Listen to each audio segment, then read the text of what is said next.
This is the second part of our interview. Um, and if you haven't seen part one, we recommend that you do, because it will help lead into this section. So what instruments will be playing in your symphony? The orchestra that I have in mind to play this symphony is, if you like, a fairly standard-sized orchestra. What I mean by that is it's a size of orchestra that's been used a lot in the past. 4 sections in that orchestra. One, the string section, composed of violins, violas, cellos, double bass. Second section is the woodwind. That's your flutes, oboes, clarinets, bassoons.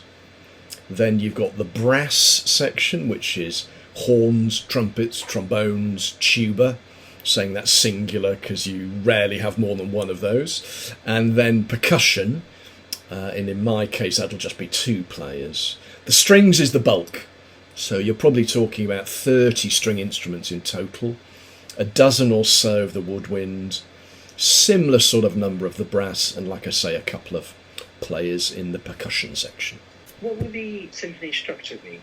So the structure of the symphony, it's an open-ended question in a sense, because you can structure it just about any which way you fancy.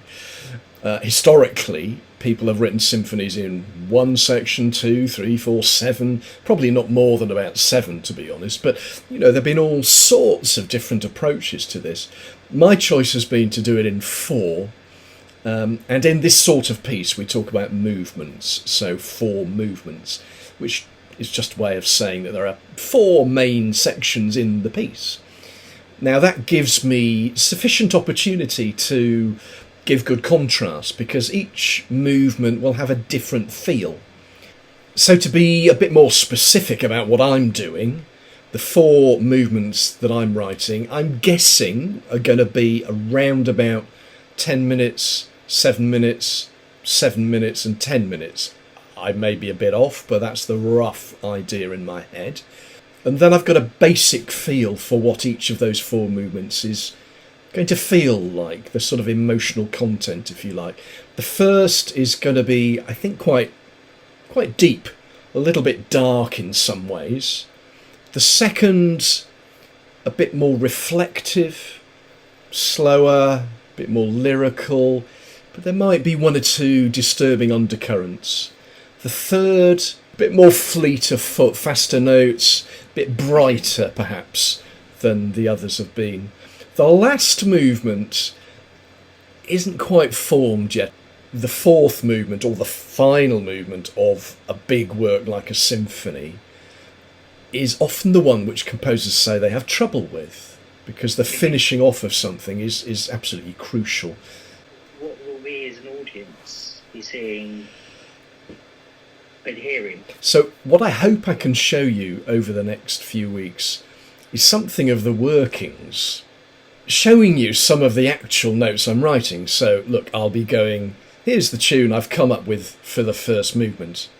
But when I started, I just had this idea and it didn't seem quite right. So I knew I needed to add another note. How did I get that other note there? But also, I may have got to a point in something where I'm thinking, well, what next? And I hope I can show you perhaps a little bit of my struggle, where I've got a bit of a tune, but I'm not quite sure how it ends. And that's actually in real time. I'm not saying this was how I was feeling yesterday. That's how I'm feeling right now. I don't know what the next note's going to be. Answers on a postcard.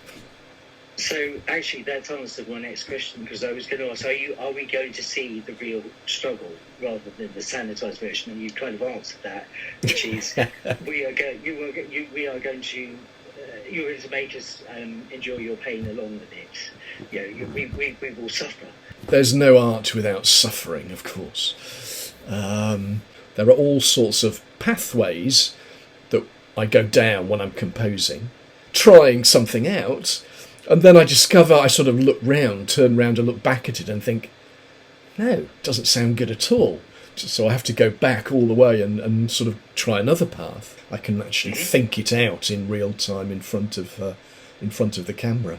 There will be an opportunity for people to comment on these videos and make their thoughts known and suggestions as to things that they might want to see and hear as well. Please do send in your comments and suggestions. This is a new experience for both of us, so it'd be interesting to see what people's thoughts are.